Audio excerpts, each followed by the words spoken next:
Boy, among other things today, Abby is in the kitchen making up a crock pot of vegetable soup. Oh, it smelled so good in that studio all day when she did that. Dr. John Ganino, he's a local physician here that I'll refer people to on occasion.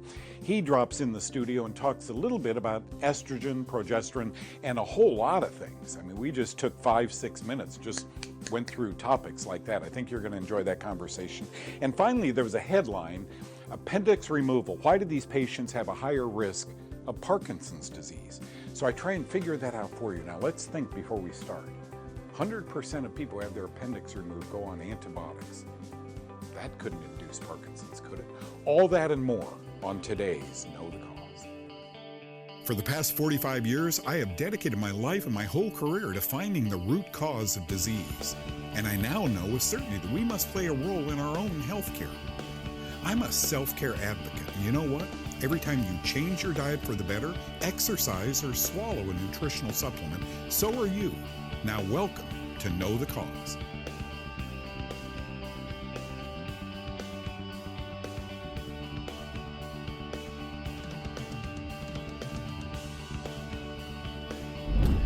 Gosh, I got a call from someone the other day who's in the healthcare field whose parent has come down now with Parkinson's disease. What's with all these neurological diseases, folks? There was a research paper that came out recently that I want to talk to you about because here's how off-center I believe we have become in science. First of all, here's my headline, okay? An exciting new clue to the cause of Parkinson's disease. Well, it's exciting to me, but probably not to the scientific community. And this is what I want to go over with you. I want to help all of you, the globe, understand that these scientists are so smart and so good. If they knew fungus, disease as we know it on Earth would be minimal. I'm telling you, medical schools do not teach doctors mycology, the study of fungus. Okay, here's the headline. Appendix removal associated with the development of Parkinson's disease. And I'm sitting there thinking, what? Data from 62 million records explores the relationship between the gut, our tummy, and the nervous system disorder called Parkinson's disease, okay? 62 million, it's got me reading it. It's not a small study or an isolated case, it's 62 million, so I start reading. Here we go. Researchers analyzed electronic health records representing more than 62.2 million patients and identified those who had appendectomies, had their appendix out, and were diagnosed with Parkinson's disease at least 6 months later. Okay, you with me? They're looking at millions and millions of bits of data, okay? And here's what they found. Among the 488,190 patients who had undergone appendectomies who had their appendix out, 4,470, or get this number, 0.92%, went on to develop Parkinson's disease. Of the remaining 61.7 million patients who didn't have appendectomies, they identified only 177,230, or 0.29%, who developed the disease. Okay? You're with me now, right? If you're anything like me, I'm beginning to think. Huge number. I'm impressed. 62.2 million health records were gone through. And of those, less than of the ones who had appendectomies, less than 1% went on to develop Parkinson's. And I'm thinking, this is a breakthrough? This is worthy of a headline? Let's keep going, okay? According to this data, patients who had an appendectomy were more than 3 times as likely to develop Parkinson's disease than those who had not. So I'm scratching my head as I read this. Believe me, I do a lot of reading. And this one, I understand the numbers. Here's millions of people who didn't have appendectomies and only 0.3% went on to develop Parkinson's. But here's 500,000 who had appendectomies and 0.9% went on to. Is this rolling into a major study? You know where our tax dollars go, okay? So go with me here, and I'm going to say this, and I said it in this presentation. You know, I hate to be skeptical, but less than 1% of people who had their appendix taken out got Parkinson's disease. And this represents a medical breakthrough? What about the 483,000 people who had appendectomies who didn't get Parkinson's disease? Are you thinking the same way? So I wrote a new headline. I thought you'd be proud of me. Here's Kaufman's headline. Having your appendix out assures with 99% accuracy that you won't get Parkinson's disease. Would hospitals love that headline, folks? Now you have to understand, I'm being a bit facetious here, and maybe when they extrapolate all that data and look at it, they get very, very excited. I'm not sure that meant much. But how about this headline? Having your appendix out assures with almost 100% accuracy that you won't end up with Parkinson's disease. Now, what we need to do, folks, in a minute or so, we'll go to a break and then I'll come back and discuss this a little bit more. But put your thinking caps on. You've been watching Know the Cause for how long? Thank you. I am humbled and I am honored. What is it about an appendectomy that might go on in 1% of the population to contribute to a neurological disease? Are you with me? And I know you guys have watched for the past 6 months. I thank you so much. Maybe many of you are brand new, but we're going to unravel this. Did you ever get a puzzle for Christmas and you put it all on a table and you remember the rules? You get the corners in first and the rest of the puzzle starts to go together. That's what I hope to teach you on a regular basis right here on this network. Medicine doesn't have to be complex.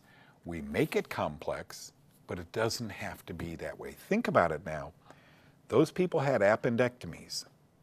What might they have gotten that sometime later contributed, a small percentage of them, to a neurological disease? Are you with me on that?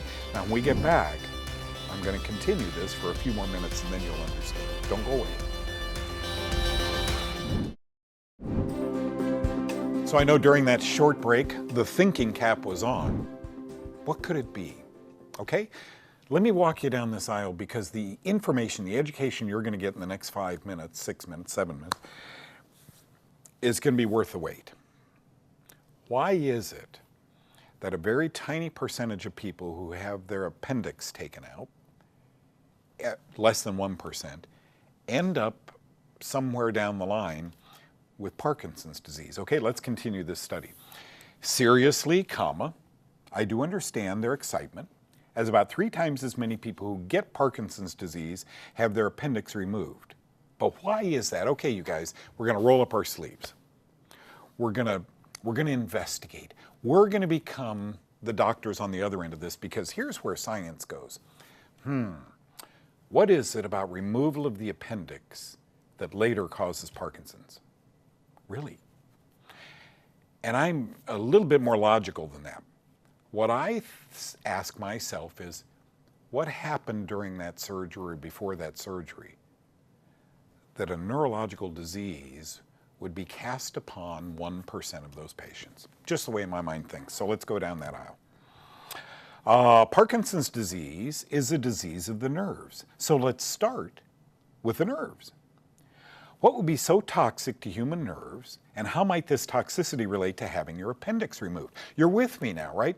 We're walking down this aisle trying to figure it out logically. And believe me, folks, I was just talking with one of the great, great cameramen here at Know the Cause.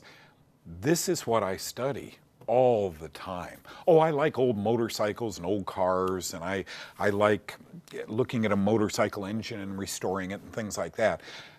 And this, to me, is very much like that. You have to be logical when you look at a dashboard of a 1930 Ford.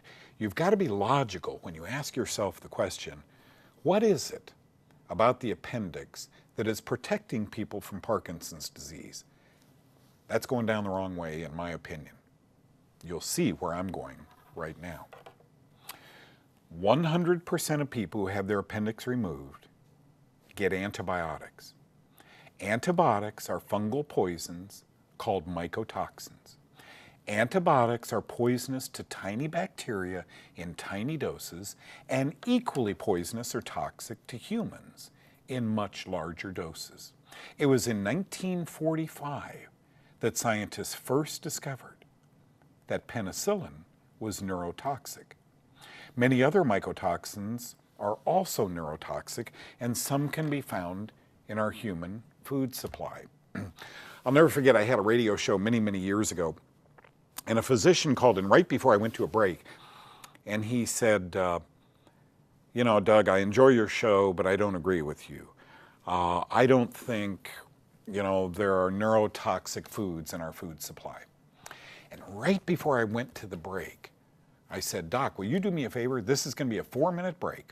Would you buy a 6-pack of beer, drink all 6 cans, and when we come back from this break, you and I can talk about it. Alcohol is a mycotoxin. Brewer's yeast is the mold. Alcohol or ethanol is the mycotoxin made by it, and it's neurotoxic. I don't think there's a person watching this right now that wouldn't agree alcohol is neurotoxic, okay?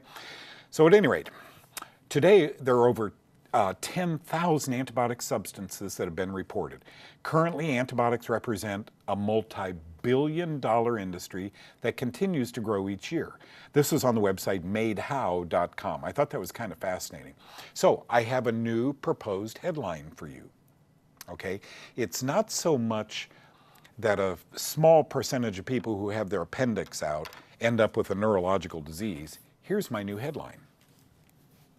Antibiotics increase the risk of Parkinson's disease by 33%. See, I think they do.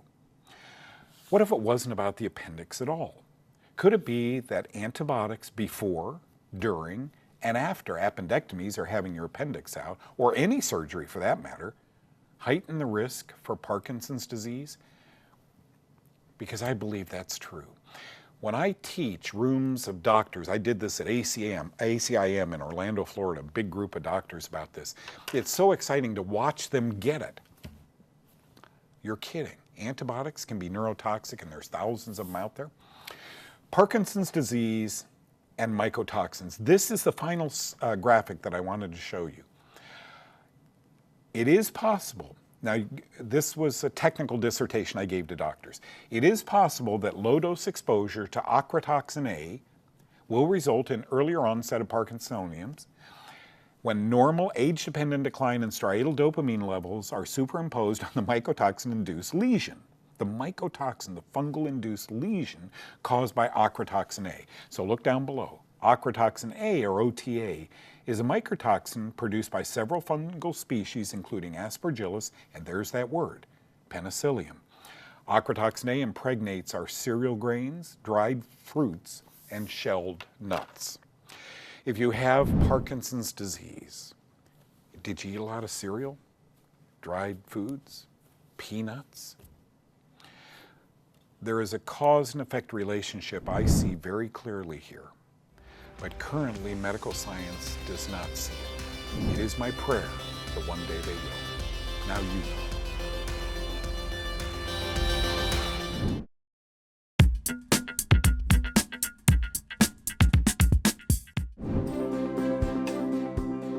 My dear buddy John Ganino, he's a physician out here locally. I should say Dr. John Ganino, forgive me.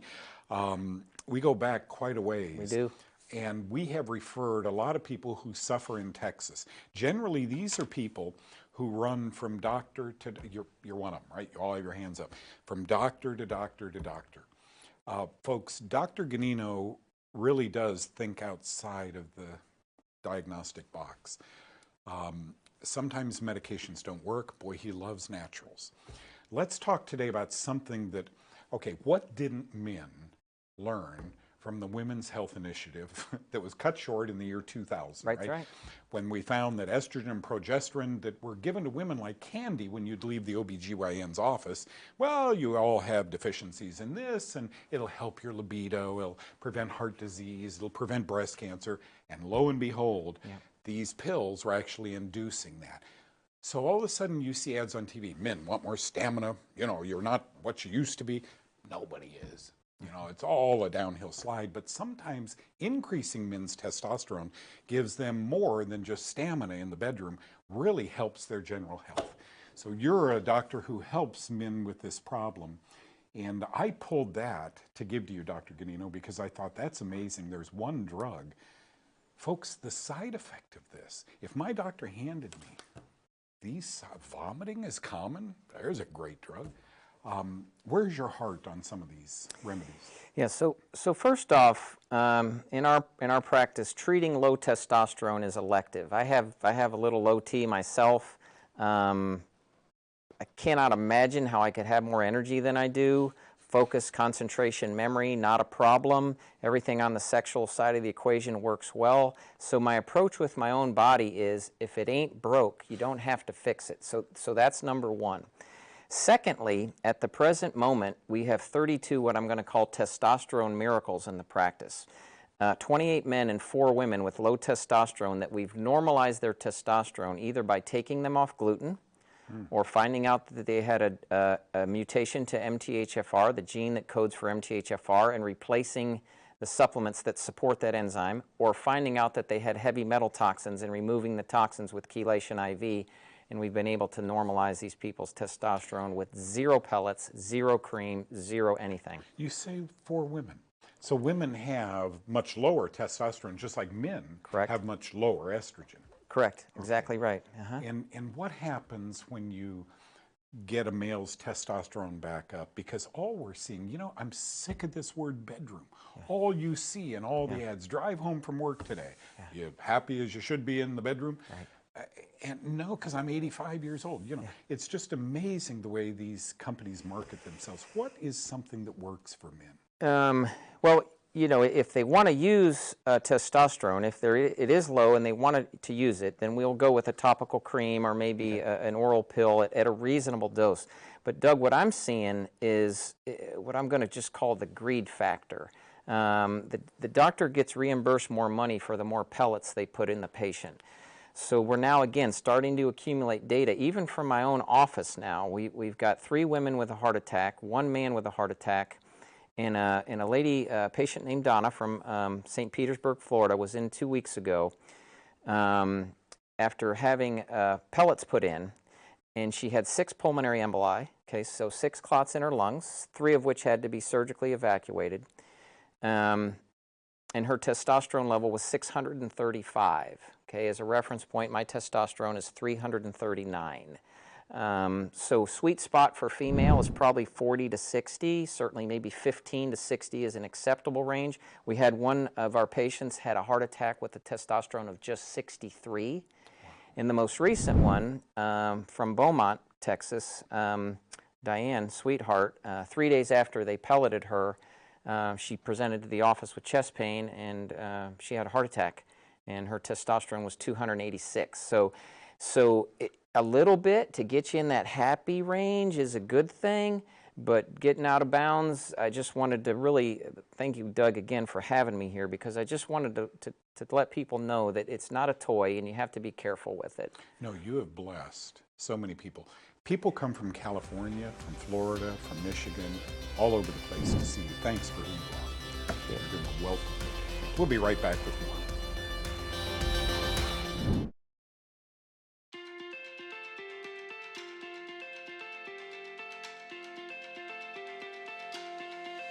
Hi, I'm Abby, and today in the kitchen I'm going to show you how to make a very basic veggie stew that I like to have on hand. First things first, we're going to start off with about 2 cups of stock. I'm using chicken stock today. You can use beef stock. You can also use veggie stock if you want to. I'm going to pour that right in. And then 1 can of diced tomatoes.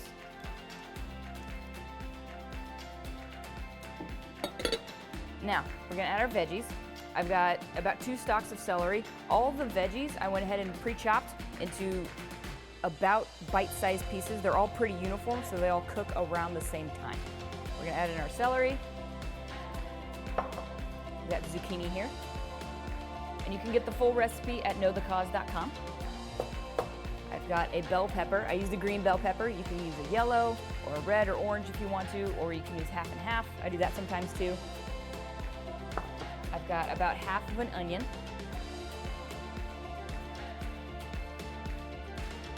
And around 2 medium-sized carrots. Next thing I'm going to add is a parsnip. Now this is a parsnip. It looks a lot like a carrot, except it's white. It does not taste the same. It is very different. So I'm going to add about half of one of these. I'm going to go ahead and chop that up for you. You do want to peel it like a carrot though. So go ahead and just chopping it up into small bite-sized pieces.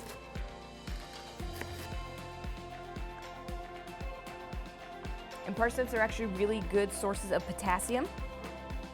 It's really good to get in your diet, extra potassium, especially if you work out a lot. It's a good replacement of electrolytes and stuff like that. And it's just good to have in your diet. Okay. So we've got our parsnips in there. Can't forget 2 cloves of garlic. Already minced up. You gotta have garlic. I mean, it's a necessity now. All right, now for the spices. The thing that I do with my spices is that I just eyeball everything based on how I want it to taste. The basics are gonna start with sea salt,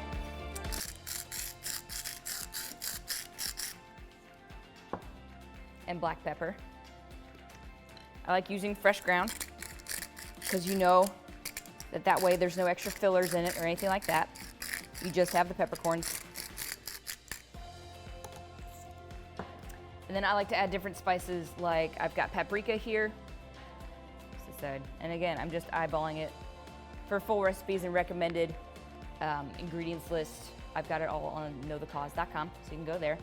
I've got chili powder, because I like things kind of spicy. A little more in there. And I'm going ahead and add some turmeric. And just a little bit of this, it does have a very strong flavor, so you don't want to add too much of that. Now, all we're going to do is just mix everything up. So all those spices get into the broth, and everything gets mixed in.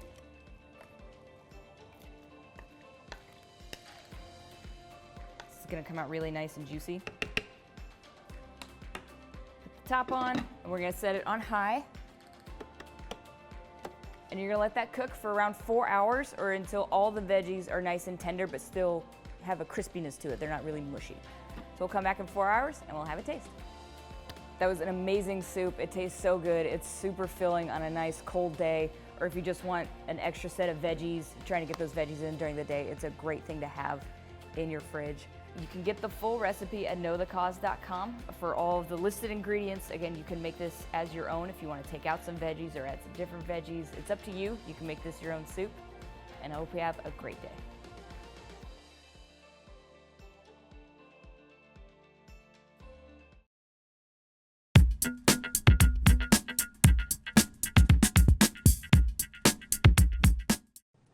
It's so fascinating to listen to the way the mind of a physician who practices medicine every day works. Ask the questions, what are we learning about testosterone and estrogen and so forth. I love having a cup of joe with him on occasion or bringing him into the studio. Thank you, Dr. John Ganino. And then what do you think? Are you still smelling that vegetable soup? Abby does a stellar job in our kitchen. She just filmed a bunch more. You'll be seeing them in the next month or two. And finally, do you see where my mind goes? Appendix increased Parkinson's. What is it about the appendix? What science says it's those darn appendix. I'm saying, how did you treat those patients? Could that have a link to neurotoxicity? God bless you, folks. See you next time. Bye-bye.